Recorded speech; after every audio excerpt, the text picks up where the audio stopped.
From VTV Channel 6 Studios in downtown Vernal, this is Local Point with your host, Chris Piner. Hey there, everybody. Welcome to Local Point, brought to you by Strata Networks. I'm David Gale, filling in for Chris Piner today. It's a beautiful day outside and a beautiful time of year. Joining me in the studio, we have Joe Taylor and Kirk Campbell to talk about the upcoming car show in Roosevelt. Thank you guys for joining us. I love this time of year. I mean, you have certain traditions that happen in the summertime, and one of them, of course, is going and seeing a car show. Yes. So much fun. Now, the car show we're talking about has an official, it happens in Roosevelt, but what's the official name? What we've been calling this is the Unibasin Cruise-In and Car Show, and it like you say, it does happen in Roosevelt, but it entails the whole basin. We have people from Vernal, Jensen, Duchesne. Everybody's welcome to attend. It covers a broad area, a real broad area. Plus, it brings the out-of-towners into town also. Where in Roosevelt does it take place? We hold this up at the Constitution Park. Okay.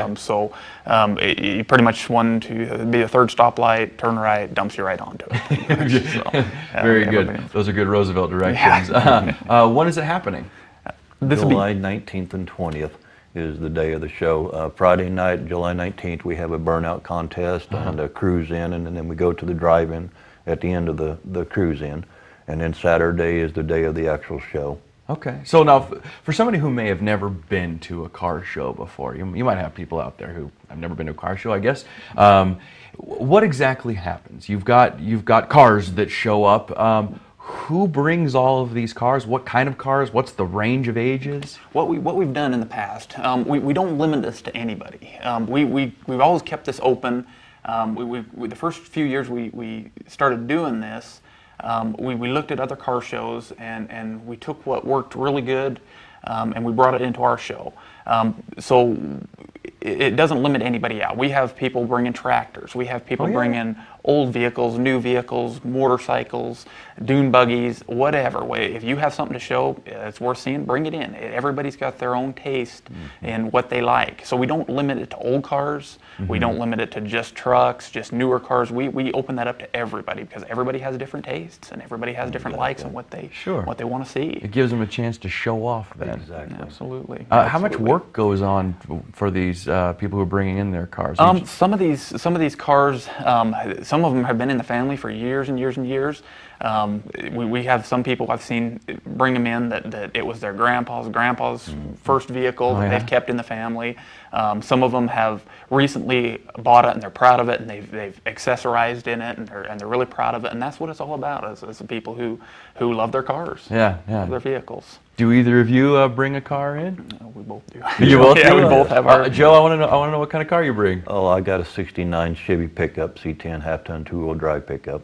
So. And have you put some time and money into keeping that thing up? Yes, I have put a lot of money into the engine, drivetrain so far. So yeah. And then the day before the show, do you spend a lot of time making sure it's like the cleanest you can make it? If you have time, usually we're volunteering for the car, so we don't have much time to spend on our own vehicles. We're trying to get everything ready for the show and stuff. So. Yeah. How about you, Kirk? What do you I got a '64 Chevelle, and same deal. It kind of goes in as is, and that's where it sits because it just, again, there's no time to really work on our own. But yeah, we have a lot of fun doing it though. How many years has this particular car show been going on? This is our 5th year. This is our 5th year. It actually has roots further back. We originally, in years past, kind of how the show came about was a few years back, the company I worked for was asked to do a small car show in the parking lot, and we could do that. And when we did it, we got so much response from people that remembered the years past. There used to be a car club in the basin called Junkyard Classics, and they would put on some humongous shows and bring them in from anywhere, and they were just huge. And so when we started putting the show on, people remembered that and they started asking questions, and it got so big that after that first year, we pretty much, it wasn't a business event anymore. We opened it up to the entire community, and every bit of everything that goes into the show is all supported by local volunteers, local sponsors. It's not one any particular business that puts this thing on. So the whole community has gotten behind us. Roosevelt, Vernal, everybody has kind of put in to make this thing work. And there's no any particular one business or organization that is profiting or behind just the show in general. It's all based on everybody putting in to get this thing, make it work. And how have you seen it change just over the last 5 years? The 5 years, we're continually growing. So as we grow, we're always making little changes and little tweaks to always make it a little bit better. And over the first 2 years we did it was still kind of new, and we had the outside support. The biggest thing I've seen is probably more outside influence. We've had a lot more people hearing about the Unibasin and the show and wanting to come in and experience what the show's about. And we've had a lot more out-of-towners coming into the basin. And average number of cars that show up? About 100, and I think last year was 140, 150, right in there. Okay. Is about what it shows. And there's some of those, we charitable organizations come in and they want to put their vehicle in, and great. We're not about making a profit. Yeah. It's all for fun. It's just involves the whole community. Okay, and there's a lot more than just going out and watching the cars themselves, and we'll talk more about that when we come back. So stay with us. We'll be right back to hear more from Kirk and Joe after this message from our sponsor, Strata Networks. Strata Networks is proud to bring the first true 4G LTE network to the Uinta Basin. 4G LTE is the most powerful mobile broadband available anywhere in the world. With speeds up to 10 times faster than 3G, you can stay connected like never before. Video chat without delay, stream HD TV or movies in an instant, and download or upload in seconds. For details, visit us in Roosevelt or Vernal or call 622-5007. More speed, more power. 4G LTE, only from Strata Networks. Welcome back to Local Point. We're here with Joe Taylor and Kirk Campbell, who are volunteers with Uinta Basin Cruise and Car Show. It takes place July 19th and 20th over in Roosevelt. Thank you again, guys, for joining us. Now, when we left, we were talking about the number of cars on average that showed up, and you guys say that as the 5 years that the Cruise and Car Show has been in existence, that it's kind of spread, that more and more people are coming from outside of the Uinta Basin. Yes. So do you know maybe some areas that they've come from, maybe some further out areas? We've had some come out of Colorado, South Dakota, Texas. Really? Montana, California, had a few out of California. No way. They come in from anywhere, and we take the ideas. Some of them have some really good ideas, and they'll say, hey, have you guys ever tried this? And one thing that we did new a couple years ago was we tried a burnout contest. Okay. And what it is they pretty much pull up on a cement slab and spin their tires. And it draws a crowd. Everybody likes to smell the smoke and see the cloud of smoke going up in the air, and it was really neat. And we the first year we did it kind of experimental, and it went over good. So we continue to do that, and that's an event that we keep every year, and we try to make it a little bit better. This year we're going to try a moving burnout. That instead of staying in one place, they'll actually have a little bit of space to move. Okay. So we're going to see how that goes. Again, it's continually changing. We always are tweaking a little bit, but following that, we usually go on a cruise. So some of these outside people that are coming into the area kind of get to see a little bit of the basin.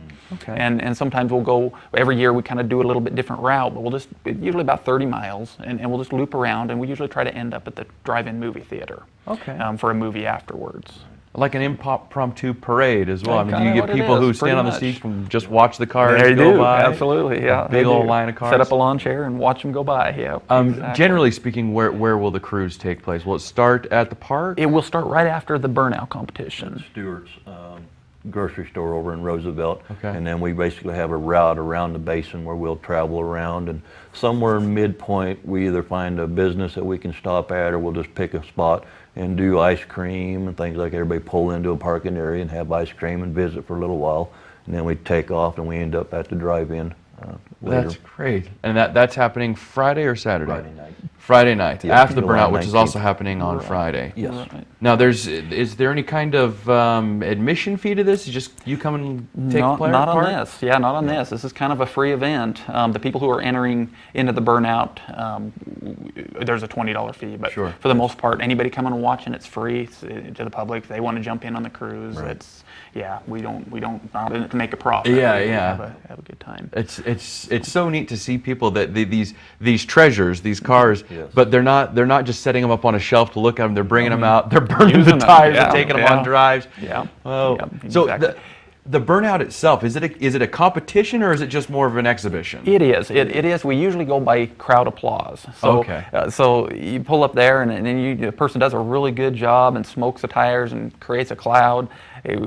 Crowd goes wild. Yell them. You support them. Yell, scream, do what it takes, clap, and we usually go by the highest amount of applause wins. Right. And we usually find a little trophy. And again, some of the sponsors last year, one of the local tire shops donated tires actually. Oh, so, that's cool. So Yeah, the winner you actually ruined your rode tires, the tires you're here, so you doing set. Exactly. And the actual show itself is also a competition. How does that work?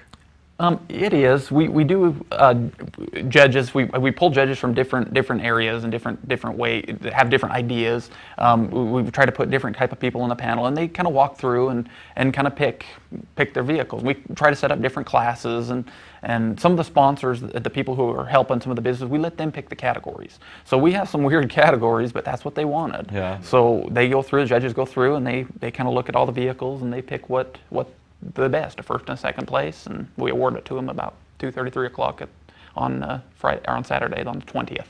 And we usually try to get a mix of people being our judges. There might be a few people that know cars, and yet we want some people just from the public that has no idea, but yet they have their own ideas of what's a cool car and stuff. So we kind of get a mix of everybody in it. And speaking of cool cars, I understand that you guys are also giving away a car as part of this. Exactly. In order to kind of help pay for some of the costs of the show, this year there's always raffles and giveaways, but this year we put a '69 Pontiac Firebird, and Joe's been the ones kind of spearheading that and working on it. And you'll see a lot of that. We are selling tickets. What's been done to it, Joe? We have done a complete frame-up restoration on this car. Every aspect of it has been completely rebuilt or new. Bad Boys Auto Body in Roosevelt has sponsored doing the body work and the painting and stuff. So we're really looking forward. Somebody's going to win a real nice car this year. Yeah. So July 19th and 20th, you got to go out to Roosevelt, Centennial Park. Yes. And Constitution Park. Constitution Park, sorry. I knew it started with a C. Exactly. Right? So, and how much are tickets for the car? It's a raffle? It's a donation. Yeah. Oh, it's a donation. Yeah, okay. Yeah. They donate to the car show, and we give them a ticket. So it's $20 per ticket, or if you donate $100, we'll give you 6 tickets. Very nice. And then you have a chance, and it's just for those people who have donated, get a chance to win a '69 Pontiac Firebird. Yeah, that is awesome. Well, thank you guys for coming. I'm excited to see the show and see the cars that show up. It's always a kind of a beautiful experience, really. You see all kinds of cars that maybe you've never seen before. All right, and that's it for us. So thanks for watching today's show. We'll see you next time right here on VTV Channel 6.